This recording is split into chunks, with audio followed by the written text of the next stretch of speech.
Tuhan telah menyumpah kita di dalam setiap bidang. Nggak ada orang boleh sumpah serapah, bersumpah atas bulan bintang, wong kita nggak ciptakannya. Tapi Tuhan berhak untuk bersumpah atas namanya. Satu-satunya boleh sumpah. Kita nggak boleh sumpah bahkan atas rambut di atas kepala kita juga nggak boleh. Karena kita nggak berkuasa untuk menentukan satu rambut pun tumbuh, satu rumput pun jatuh. Kecuali pakai wig tentunya. Tapi rambut asli kita nggak berkuasa sama sekali. Karena itu hanya Tuhan yang bisa bersumpah, dan Tuhan telah menyumpah kita dalam setiap bidang kita. Hukum kerohanian di gereja, di luar sana, bisnis, ada ceritanya, seperti ada normanya, ada sumpahnya, ada prinsip-prinsip yang guideline-nya bukan hanya secara akademis, tapi juga secara moralitas. Tahukah kita semua punya tanggung jawab moral kepada orang lain? Kita punya tanggung jawab spiritual kalau kita menyebut diri kita adalah anak kandung Tuhan.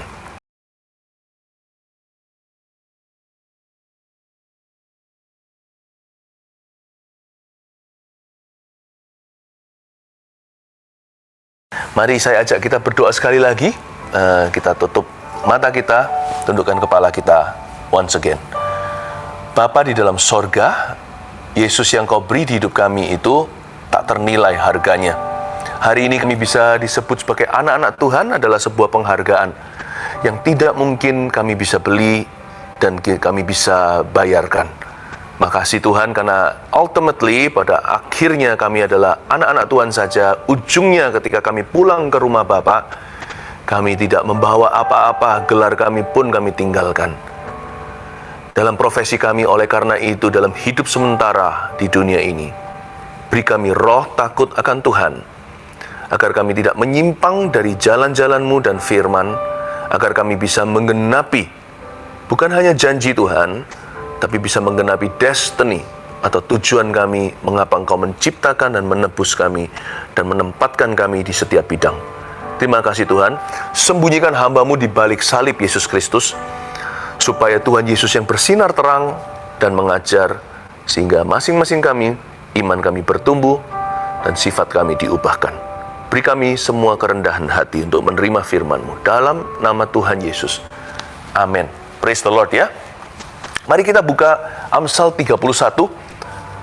Saya berikan sebuah tema khusus hari ini, Lemuel. Pesan khusus untuk para praktisi hukum. Berarti ini secara umum untuk orang-orang yang berkenaan dengan the law in the land, atau hukum di negeri. Sebenarnya pesan Tuhan itu selalu bermata dua, pedang itu selalu ke sini dan ke sana. Sekalipun bisa secara spesifik bicara kepada satu bidang, namun firman Tuhan itu universal relevannya. Dia kena ke semua orang karena adalah prinsip dasar kehidupan. Firman itu adalah pelita bagi kakiku, terang bagi jalanku, agar kita tidak tersesat. Firman itu tongkat dan gada. Dan firman Tuhan itu adalah fondasi kehidupan ini. Nah, Lemuel adalah seorang pribadi yang saya ingin gali. Amsal 31 ayat 1 sampai ayat 9, izinkan saya membacakannya dulu. Inilah perkataan Lemuel Raja Masa yang diajarkan ibunya kepadanya. Apa yang akan kukatakan anakku, anak kandungku, anak nasarku? Jangan berikan kekuatanmu kepada perempuan, dan jalanmu kepada perempuan-perempuan yang membinasakan raja-raja. Tidaklah pantas bagi raja, hai Lemuel, tidaklah pantas bagi raja meminum anggur, ataupun bagi para pembesar mengingini minuman keras. Jangan sampai karena minum ia melupakan apa yang telah ditetapkan dan membengkokkan hak orang-orang yang tertindas. Berikanlah minuman keras itu kepada orang yang akan binasa, dan anggur itu kepada yang bersusah hati. Biarlah ia minum dan melupakan kemiskinannya, dan tidak lagi mengingat kesusahannya. Bukalah mulutmu untuk orang yang bisu, untuk hak semua orang yang merana. Bukalah mulutmu, ambillah keputusan secara adil, dan berikanlah kepada yang tertindas dan yang miskin hak mereka. Lemuel adalah satu figur yang jarang dikhotbahkan, jarang dibahas bahkan. Sepanjang yang saya bisa ingat sebagai orang Kristen, saya nggak pernah mendengarkan sebuah khotbah khusus tentang Lemuel. Saya punya teman sih namanya Lemuel, dan nama itu juga susah diingat karena banyak orang Kristen nggak tahu bahwa Lemuel itu exist atau Lemuel itu ada di dalam Alkitab kita. Lemuel ini ada juga ahli teologi yang berkata asumsi bahwa dia adalah seorang raja Yahudi, Salomo pastinya. Menurut saya bukan. Lemuel ini adalah seolah-olah seorang raja figuran, tapi ditaruh di Alkitab berarti dia pangkat di mata Tuhan. Berarti ada sesuatu yang sangat-sangat perlu untuk kita pelajari dari hidupnya. Lemuel ini raja masa. Raja mana kita nggak tahu, kemungkinan ini di luar tembok Israel, karena memang Tuhan Yesus itu Allah perjanjian lama perjanjian baru, dan dia besar di luar tembok Israel. Siapa bilang Tuhan itu hanyalah milik orang Yahudi? Ayub itu bukan orang Yahudi. Abraham iya. Nah, Tuhan itu gagah perkasa, besar di mana-mana. Nah, inilah perkataan Lemuel raja masa. Kata Lemuel, nama ini indah sekali. Siapa tahu ada di kalangan bapak ibu sekarang yang mau punya anak atau punya cucu.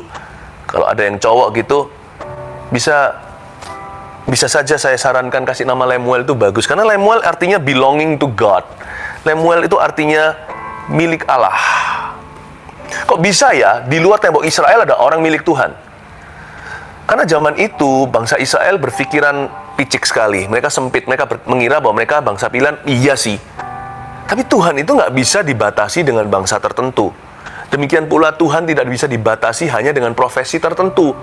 Oh, Tuhan itu paling dimiliki oleh para pendeta. Mereka lah hamba Tuhan. Sadarkah bahwa segala bidang asal halal dan benar, asal mengerjakan kebaikan, dan bukan mengerjakan kejahatan, kriminalitas contohnya, segala bidang, kalau kita ditempatkan di dalamnya, kitalah hamba Tuhan di sana. Sebab Tuhan itu besar di luar tembok Israel. Orang Israel mengira bahwa hanya mereka di perjanjian lama bangsa pilihan Allah. Dan dari kalangan bangsa Israel, mereka paling eksklusif adalah kaum Lewi. Ya, mereka berkata, Tuhan hanyalah milik kami. Siapa bilang Tuhan hanyalah milik satu profesi? Profesi hukum yang berkenaan dengan itu, kedokteran, art atau seni alias seniman, semua adalah bidang-bidang yang dari Roh Kudus. Itu adalah kepercayaan, itu ministry, saudara. Dan Anda adalah Lemuel di dalamnya. Inilah pesan khusus pertama yang saya berikan kepada para praktisi hukum, a judge, a lawyer, a notary, hakim, jaksa, notaris, pengacara. Tahukah bahwa pertama-tama Anda bukanlah hal-hal tersebut. Sebelum Anda adalah seorang notaris, Anda adalah orang Kristen, anak Tuhan, umat Allah dulu. Anda milik Kristus. Anda milik Kristus. It's just beautiful. Kita ini disebut sebagai milik Tuhan. Sebelum saya adalah seorang pendeta, pengkhotbah, atau apalah, saya anak Tuhan dulu, jadi status saya bukan pada profesi saya yang utama. Contohnya saya seorang pengkhotbah. Khotbah saya bagus atau nggak bagus, jemaat suka atau nggak suka, orang kasih saya jempol atas atau turun ke bawah, ada yang menghargai, ada yang menghina, menganggap saya pahlawan atau penipu, saya nggak pedulikan, karena fondasi saya teguh. Saya anak Tuhan dulu. I am Lemuel. I belong to God. I'm belonging to Christ Jesus my Lord. Aku milik Tuhan Yesus. Baru setelah itu, aku adalah seorang suami. Saya anak seseorang. Saya papa di rumah, ibu rumah tangga, lalu pengacara atau notaris, hakim, polisi, presiden, perdana menteri, pengusaha, pebisnis, sekretaris profesional. Saya adalah anak Tuhan dulu sebelum hal-hal itu. Inilah perkataan Lemuel, raja masa. Kita bisa menjadi raja-raja di bidang-bidang kita masing-masing. Tetap di mata Tuhan kita hanyalah hamba. Coba simak Daud. Salomo ikut-ikutan juga. Mereka hanyalah hamba Tuhan. Daud tahu bahwa dia itu adalah seorang hamba. Karena itu kalau dia mendapatkan warisan tata, kepercayaan, diurapi Samuel segala, dia masuk ke dalam bait pertemuannya dengan Tuhan. Di kemah itu dia menyanyi, bermazmur dan berkata, siapakah aku ini Tuhan? Siapakah keluargaku? Apakah kami ini? Sehingga Engkau berjanji kepadaku, ya Tuhan, bahkan belum satu pun orang-orang yang Engkau nubuatkan itu ada di hidupku, anak keturunan. Engkau sudah membuat perjanjian dengan aku. Siapakah saya Tuhan? Karena dia tahu diri. Dia bukan raja di atas segala raja. Dia raja di bawah seorang raja. Dia adalah hamba. Selama di atas kita itu ada langit, selama manusia masih bisa mati, nggak boleh sombong hati. Kita nggak boleh sombong karena usia kita. Kita udah makan garam, asam. Jangan-jangan nanti kita bludrik nanti. Malah kita darah tinggi dan mati. Jangan kita merasa bagaimana karena pencapaian kita. Itu semua adalah buah. Itu semua karena kita itu bercokol pada pokok anggurnya, karena kita hanyalah carang, bukan? Kalau kita bisa punya uang itu adalah kepercayaan, namun juga ujian dari Tuhan. Kalau kita bisa hari ini melakukan sesuatu, itu karena Tuhan memberi kita kesehatan. Coba lihat kalau orang yang terpapar, kena COVID, dapat ventilator, nggak tentu kembali, ada yang sembuh, ada juga yang pulang ke rumah Tuhan. Kita masih bisa berjalan, itu aja luar biasa, harus super kamsyah ceritanya. Remember this, ultimately pada ujungnya atau pada dasarnya kita hanyalah Lemuel. We're just belonging to God. Kita milik Tuhan. Inilah perkataan Lemuel, Raja Masa, yang diajarkan ibunya kepadanya. Yang diajarkan ibunya kepadanya. Saya pengen kenal nih mamanya. Ini pasti ibu yang bijaksana. Tapi dari sini saya juga mengambil kesimpulan bahwa pengajaran Roh Kudus dalam kehidupan kita itu selembut bisikan seorang ibu. Lemuel ini Raja Masa, kayaknya ini raja besar nih. Tapi bukan dari sejarah satu raja-raja, dua raja-raja. Nggak ada di kitab 1-2 Samuel, 1-2 Tawarik. Tetapi raja ini raja yang misterius. Seperti Melkisedek, itu siapa? Kita nggak tahu. Ada tafsiran-tafsirannya. Tapi ini sih raja manusia, ini bukan penampakan Yesus Kristus. Karena Lemuel adalah Raja Masa, raja asing. Tapi dia ini sekalipun gagah perkasa, dia itu mungkin di zamannya adalah salah satu raja yang disegani dan ditakuti. Namun hati nuraninya Lemuel ini lembut, selembut suara ibu. Lemuel ini pegang prinsip-prinsip yang Roh Kudus bisikkan di perjanjian lama itu lewat mamanya. Jangan lupa ya, profesi kita bisa keras. Profesi kita menentukan kita harus tegas, profesional. Dan kita harus teliti. Ya, kadang-kadang ada profesi yang mengharuskan seseorang untuk perang. Perang dengan lawannya, dengan oposisi. Tetapi ingatlah, jangan lupa di hati, hai Raja Masa, peganglah nurani seorang ibu. Peganglah suara bisikan Roh Kudus yang selembut itu. Jangan lupa berjalan kemana-mana, ingatlah di kau dan aku hanyalah hamba. Hai Raja Masa, kita itu hanyalah pelayan. Salomo itu ngerti dia, kalau dia itu hidup hanya untuk membangun bait suci. Waktu dia lupa, beristri 1000, di situ dia jatuh. Dan kitab pertobatannya adalah kitab pengkhotbah. Miris sekali mengenaskan ujung hidupnya. Dia hanya bisa berkata, sia-sia. Untung-untungan aku masih bisa kembali. Hidupku itu loh, aku telah mencari melalang buana. Ternyata semua itu hanyalah usaha menjaring angin. Percuma dan sia-sia. Kalau kita ingat suara Roh Kudus dalam diri kita, kita tidak akan tersesat. Kita tidak akan berakhir kecele dalam hidup ini. Jangan lupa, apapun profesimu, jangan seperti rimba yang kita akhirnya getting lost di situ. Bawalah GPS-mu. GPS-mu itu suara Roh Kudus.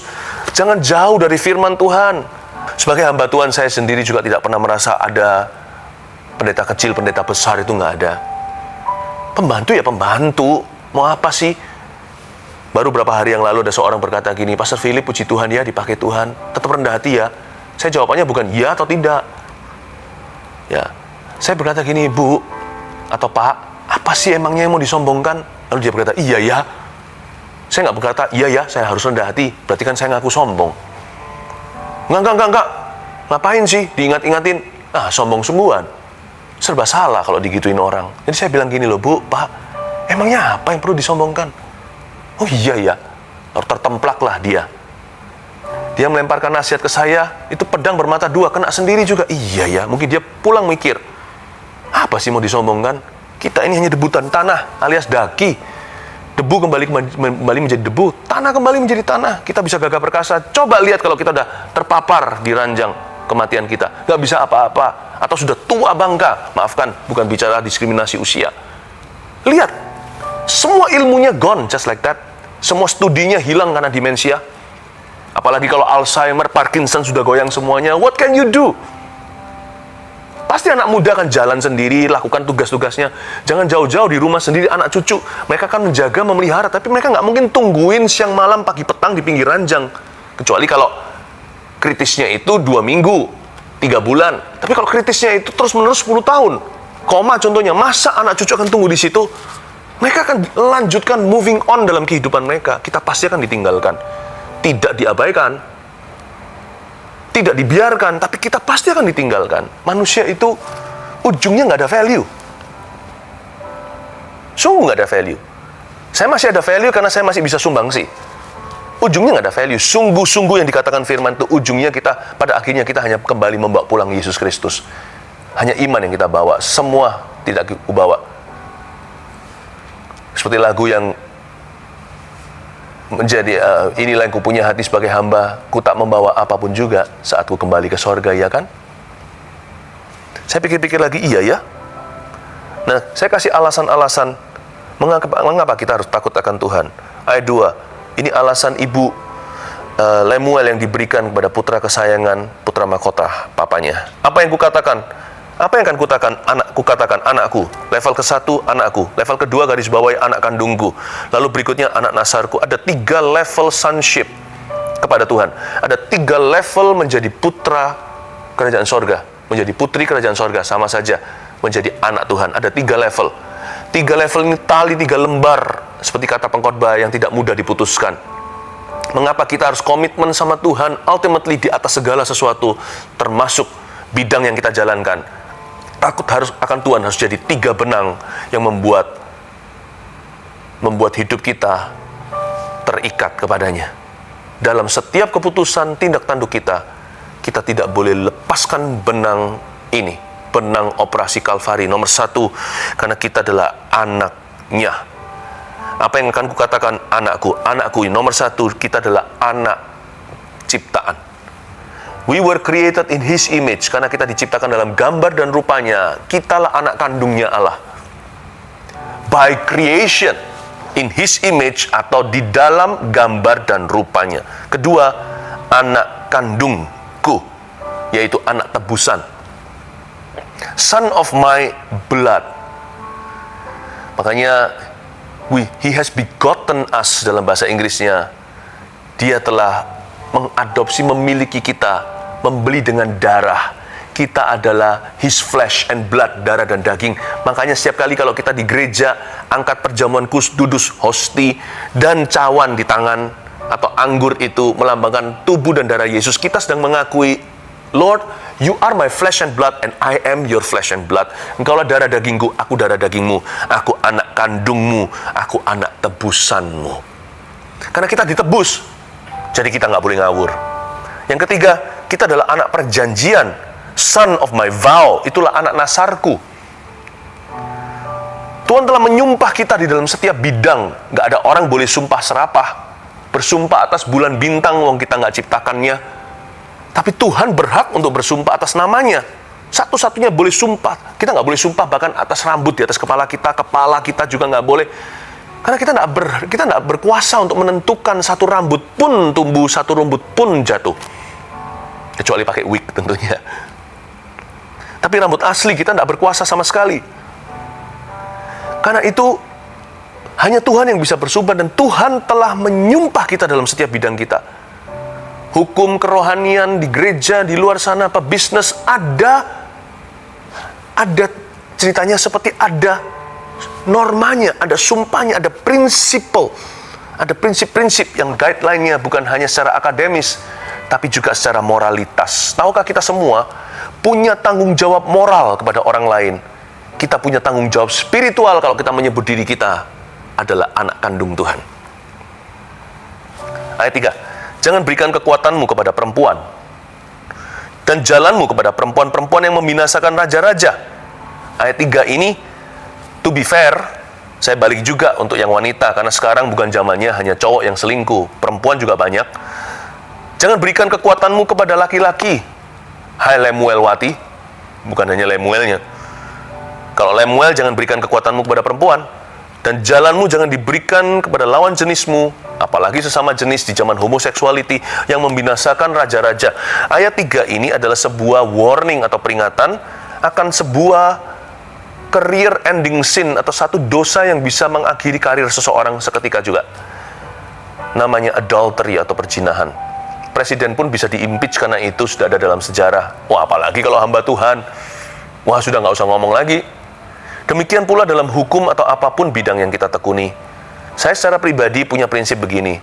Saya tidak akan hire siapapun yang sedang dalam kondisi hubungan extramarital atau adultery. Karena orang seperti itu sudah dikutuk. Di dalam firman pun dituliskan bahwa orang yang sudah jatuh dalam perzinahan atau sedang berada dalam kubangan tersebut, dia sudah memberikan kekuatan itu kepada orang-orang dengan siapa dia zina. Jadi itu bukan hanya mempengaruhi hubungan dia dengan Tuhan, dia mempengaruhi judgment-nya dia juga. Jangan berikan kekuatanmu, sudah kehilangan spiritual strength. Jadi hati-hatilah di zaman edan atau zaman gila ini, untuk kita jangan sampai membuka celah kepada dosa perzinahan. Apa hubungannya sih, Pastor Philip? Profesi kami dengan keluarga, tahukah bahwa kesuksesan kita di dalam dunia kerja harus dibangun di atas dasar sukses di dalam rumah tangga. Ini bukan hanya bagi gembala jemaat, karena ada ayat. Bagaimana bisa menggembalakan jemaatnya kalau dia nggak bisa bahkan menggembalakan atau mendidik anaknya? Betul sih, tapi bagi kita semua sama aja. Karir kita itu harus dibangun di atas dasar fondasi family. Meskipun tidak berkenaan, keluarga kita tidak pergi ke kantor kita, apalagi orang kalau kerjanya di pengadilan contohnya, atau kalau mereka tentara masa ke medan perang, kan enggak. Tetapi sebenarnya itu berkenaan di mata Tuhan, itu mata rantai yang tidak boleh putus. Sebab sukses kita di dunia kerja tidak bisa menggantikan gagal kita di rumah. Tapi sebaliknya juga, kalau Anda melihat seorang itu pekerjaannya itu mapan, naik, nggak tentu sih ya, ada orang yang begitu karena memang dia pintar. Tapi Anda kalau pasti lihat bolongnya, pasti lihat lubang dalam hidup orang itu, nggak akan holistik, nggak akan penuh. Tetapi pada dasarnya, orang yang holistik naiknya, yang penuh begini, naik sekali dipromosikan Tuhan, promosi bukan dari kanan kiri kata firman, tapi dari atas, yang begini, sudah langsung bisa tertebak. Itu family-nya sehat, keluarganya teguh. Pasti, sebuah kerajaan kalau terpecah-pecah mana bisa bertahan. Ayat 4, tidaklah pantas bagi raja, hai Lemuel, tidaklah pantas bagi raja meminum anggur, ataupun bagi para pembesar mengingini minuman keras. Saya rasa raja juga akan harus minum secara sosial. Raja pasti ada minum wine juga. Tapi ayat 4 ini ada sebuah hikmat tersembunyi. Nggak pantas bagi raja, nggak pantas minum anggur bagi para pembesar di saat mereka berada di dalam pengadilan. Karena raja di zaman itu juga adalah hakim tertinggi negeri. Raja saat itu juga adalah hukum negara. Pokoknya ya, kalau kita itu pegang kasus orang, pegang perkara manusia, kalau kita itu mengurusi keputusan-keputusan besar dalam diri sesama kita, dan watch out, beberapa hal yang intoxicating, ada beberapa hal yang toxic yang bisa impairing judgment atau yang bisa mempengaruhi penilaian kita, pengambilan keputusan kita, dan stay away, hati-hati atau belajar untuk moderat di hal-hal itu. Janganlah sampai karena minum ayat 5, ia melupakan apa yang telah ditetapkan. Nah, ini dia. Jangan sampai karena minum di tempat yang salah, berlebihan apalagi, ia melupakan apa yang telah ditetapkan. Itu mengganggu performa dan excellence orang itu dan membengkokkan hak orang-orang yang tertindas. Hati-hati dengan beberapa hal yang intoxicating, beberapa hal yang cukup toksik Ya, bagi semua bidang sih sama aja. Contohnya kalau saya dulu waktu sekolah di Kanada, pemerintah selalu memberikan satu advertensi yang sangat kencang sekali itu masuk ke TV-TV. Yaitu, if you drink, don't drive. If you drive, don't drink. Kalau Anda setir mobil, mengemudi, jangan minum. Bukan minum air, alkohol maksudnya. Tapi kalau Anda minum, jangan mengemudi. Itu berat sekali penaltinya kalau kena. Itu penjara, bahkan bisa dicabut seumur hidup dia punya SIM. Tidak bisa dikembalikan.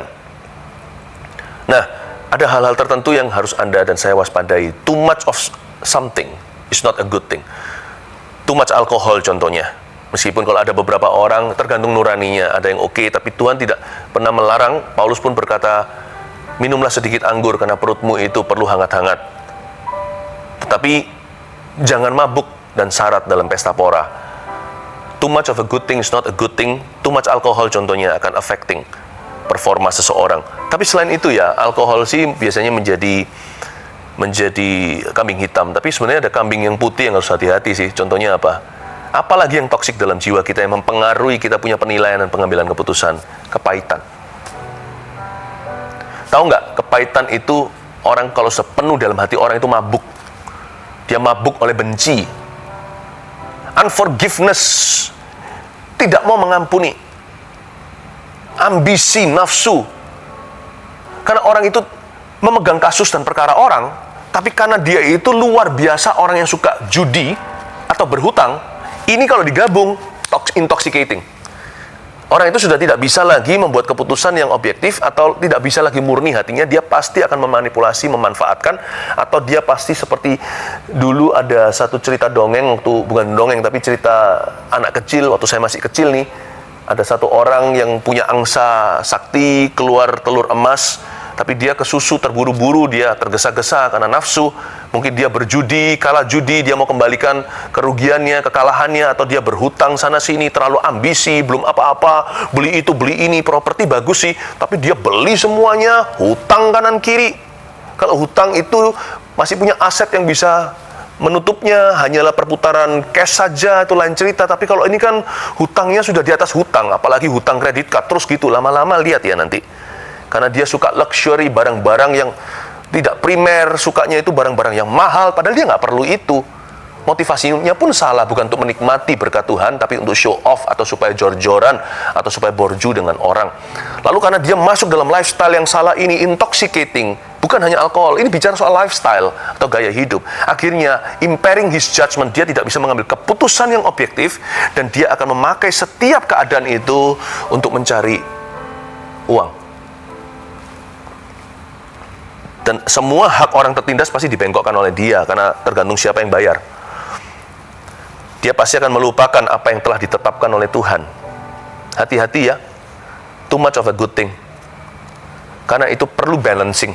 Mobil kita kalau sudah mulai setirnya miring gini ya, perlu ke bengkel tuh, untuk di-balancing lagi. Spurring balancing namanya.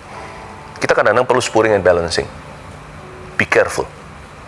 Karirnya bisa bagus, brilian di bidangnya. Mempraktekkan profesinya itu luar biasa, tetapi karena dia nggak balance hidupnya di sini, ini pun akhirnya akan roboh dan runtuh, dan banyak orang akan dibawa runtuh bersama dengan dia. Berikanlah minuman keras itu kepada orang yang akan binasa, ayat 6, dan anggur itu kepada yang susah hati. Biarlah ia minum dan melupakan kemiskinannya, dan tidak lagi mengingat kesusahannya. Terakhir, ayat 8 dan 9 saya bahas di sini. Bukalah mulutmu untuk orang yang bisu, untuk hak semua orang yang merana. Isn't that beautiful? Buka mulut dong untuk orang yang bisu, untuk semua orang yang merana. Dalam pepatah Chinese bunyinya begini, Ya zi ci huang lian, you ku suo bu chu. Ya zi ci huang lian, you ku suo bu chu. Orang bisu makan itu loh, buah apa itu yang pahit, kayak kita itu makan sesuatu yang pahit sekali. Tapi waktu dia pahit, dia nggak bisa ngomong apa-apa. Karena dia bisu, dia nggak bisa bersuara. Pahit, dia nggak bisa berteriak. Minta gula juga nggak bisa. Ya zi ci huang lian. Orang bisu, makan pahit-pahit, tapi nggak bisa teriak pahit. Itulah orang yang lemah dan tak berdaya. Menurut saya, setiap profesi ada CSR-nya. Ini bukan amal sosial yang membuat kita masuk ke sorga, tetapi kita harus punya nurani.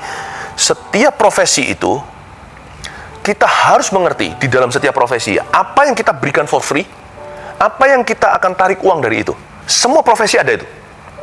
Contohnya, kalau seorang itu adalah seorang angkatan bersenjata, dia dibayar nih, naik pangkat, naik gaji, dan dia kalau pergi, dispatch kemana, pasti ada bonusnya. Tapi kalau dia di jalanan nih ceritanya, kelihatan ada satu orang, karena dia adalah seorang yang di training untuk itu. Kalau enggak, please don't try this at home. Jangan lakukan ini di rumah. Kalau dia melakukan profesinya itu bukan karena passion atau gairah, bukan karena panggilan, maka dia setelah ceklok pulang, dia sudah tidak lagi berfungsi. Tapi orang yang pegang senjata contohnya harus punya naluri untuk membela yang lemah. So pasti. Jadi kalau di jalanan gitu, ya kan, kelihatan satu anak dibully, ya jangan keluarkan senjata, ngapain? Kita pasti dilerai. Jangan gitu memperlakukan temanmu. Kamu ayo cepat pulang ke mama. Kamu nanti kalau gini lagi beritahu sama guru. Dia pasti ada naluri.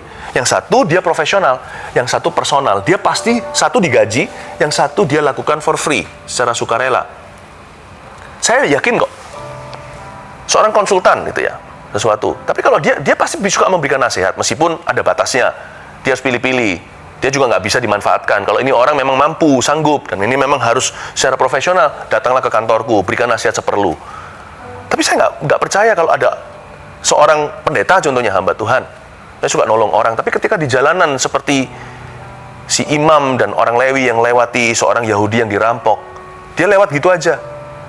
Bagus di mimbar, tapi tidak ada naluri ketika turun dari mimbarnya untuk mengasihi sesama manusia. You cannot be a pastor, for instance. Contohnya, tidak bisa menjadi seorang gembala kalau tidak menjadi pecinta manusia. We have to love people. Waktu kita turun mimbar, our ministry has just begun. Baru mulai itu pelayanannya. Saya akan lihat orang gimana, harus seperti orang Samaria yang baik hati, harus tolong dia. Bagaimana dengan pengacara? Bagaimana dengan hakim? Bagaimana dengan jaksa? Bagaimana dengan notaris? Pasti ada nalurinya. Karena itu saya sebut, bukalah mulutmu untuk orang yang bisu, untuk hak semua orang yang merana. Ini adalah professionals with a heart. Seorang profesional dengan hati. Kita harus mengerti. Setiap kita perlu makan, saya mengerti. Tapi kita harus punya nurani. Pendeta aja bukan perkecualian. Sebagian besar hidup saya itu for free. Saya berikan ke orang lain. Betul, saya berikan cuma-cuma. Saya nggak pernah doain orang lalu, ayo, mana?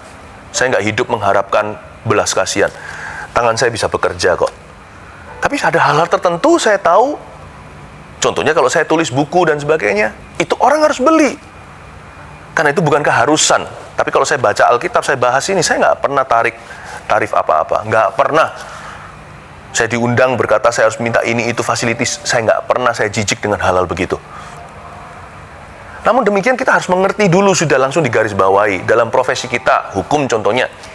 Apa yang kita harus secara profesional dapat imbalan, karena itu adalah untuk menghargai paling tidak studi kita kan.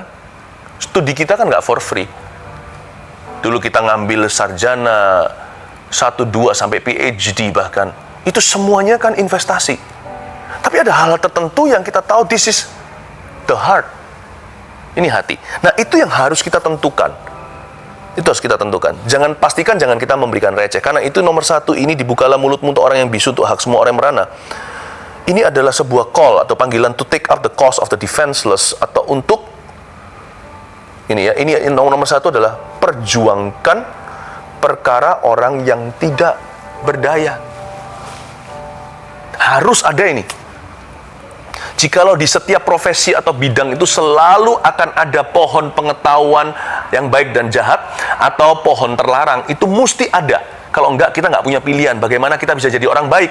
Untuk jadi orang baik, kita juga harus mengerti apa yang jahat. Setiap bidang itu life tree, di mana kita ditempatkan itu pohon kehidupan. Di mana ada pohon kehidupan sejak Taman Eden sudah ditakdirkan, selalu akan ada pohon terlarang di sana. Jadi setiap profesi itu ada pohon terlarangnya. Profesi apapun juga, dalam dunia politik, dalam dunia hukum, dalam dunia dagang, dalam dunia rohani, semua bidang tanpa kecuali, karena kita adalah Lemuel Tuhan, hamba di mana kita ditempatkan, itu kepercayaan. Setiap bidang itu masing-masing pasti ada pohon terlarangnya. For sure ada. Di mana kita dalam profesi kita tidak boleh memanfaatkan orang atau tidak boleh aji mumpung dengan keadaan. Tapi Pastor Philip, kalau saya professional with a heart, kapan kayanya? Kalau kita mau ngomong terus terang, oh bisa. Percayalah, berkat Tuhan itu yang membuat kaya.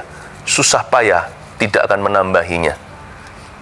Malah saya pernah melihat, sebagai hamba Tuhan ya, saya memegang rahasia banyak orang. Satu hal yang saya simpulkan adalah uang haram atau uang dari hati yang jahat, itu ujungnya selalu dicuci sama Tuhan. Beruntunglah orang yang digituin, supaya dia nggak masuk surga dengan dosa cuci uang. Orang itu nggak akan masuk sih. Karena Alkitab mengatakan jelas di Perjanjian Baru, Rasul Paulus berkata begitu. Seorang yang serakah tidak akan masuk dalam kerajaan sorga.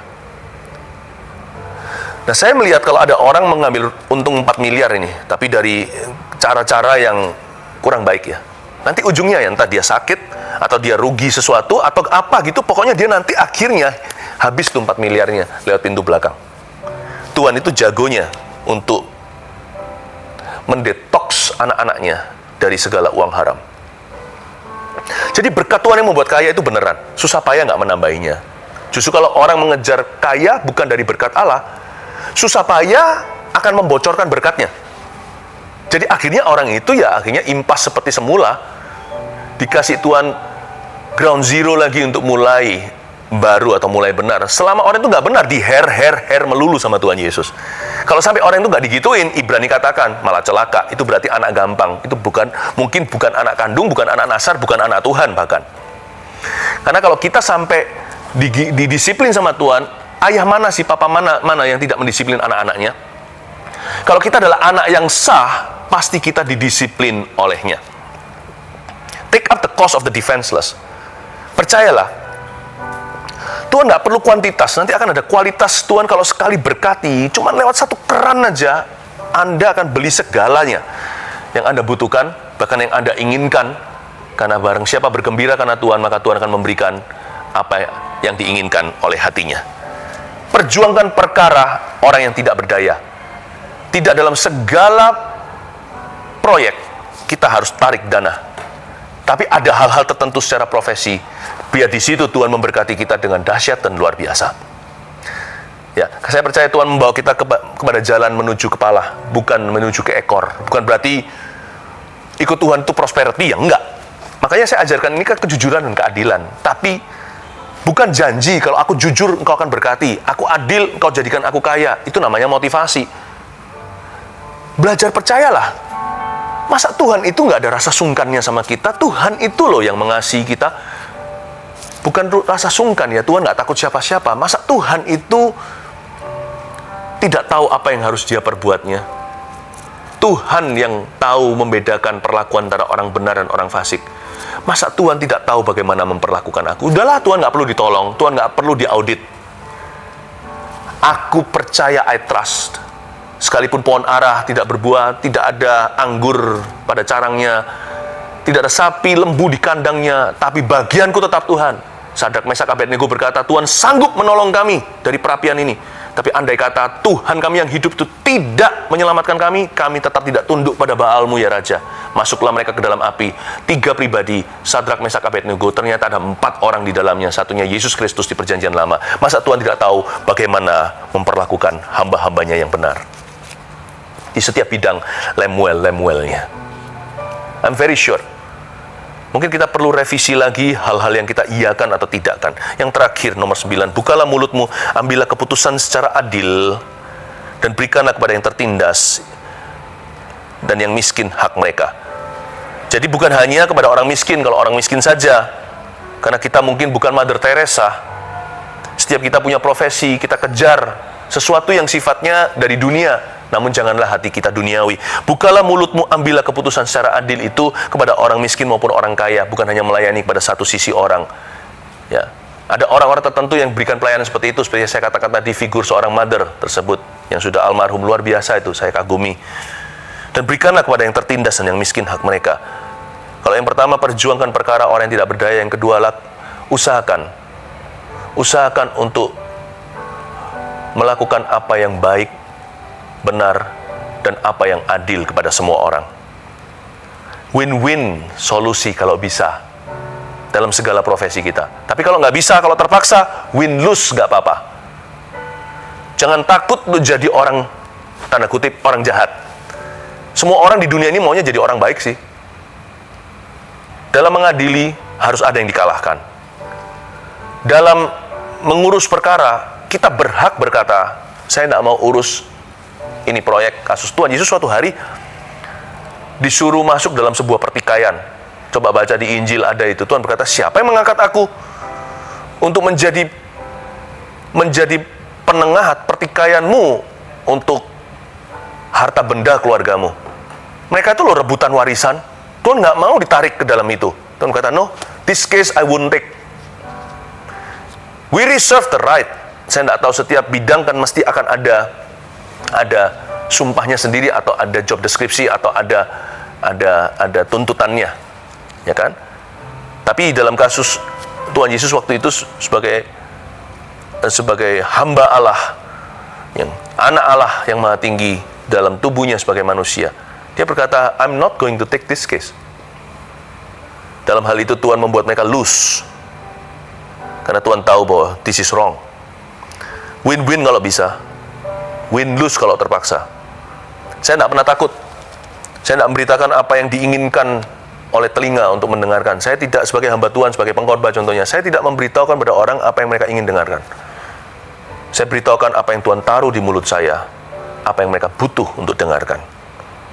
I must right or wrong if necessary. Saya harus membenarkan sebuah kesalahan in order to give justice for all, atau untuk memberikan keadilan bagi semua orang. Win-win kalau bisa, win-lose kalau terpaksa. Saya berdoa supaya prinsip-prinsip ini menjadi pedoman dasar sekali 101 untuk mengingatkan kita kembali,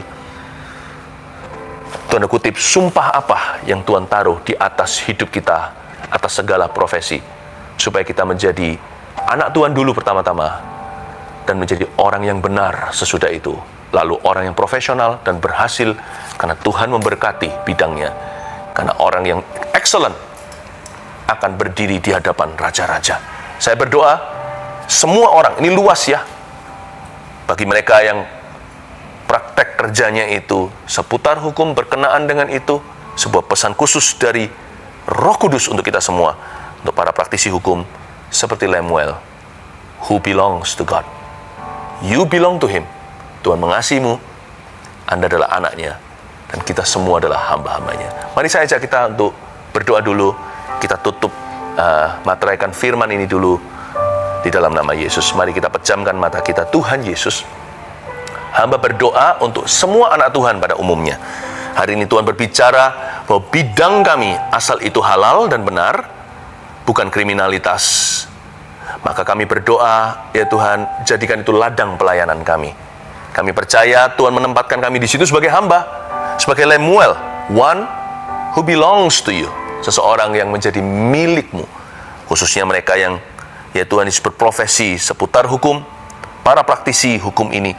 Hamba berdoa, ya Tuhan Yesus, para hakim, pengacara, jaksa contohnya, dan notaris juga, dan juga mungkin ada yang tidak hamba sebut, mungkin hamba tidak menyelaminya, kurang memahaminya. Tapi hamba berdoa, ya Tuhan Yesus, supaya Kau berikan roh takut akan Tuhan. Berikan satu hal ini Tuhan, dua sebenarnya. Kasih mereka otaknya Salomo, tapi hatinya hati Daud. Bukan terbolak-balik, ya Tuhan. Bukan hatinya Salomo, hatinya Daud Tuhan.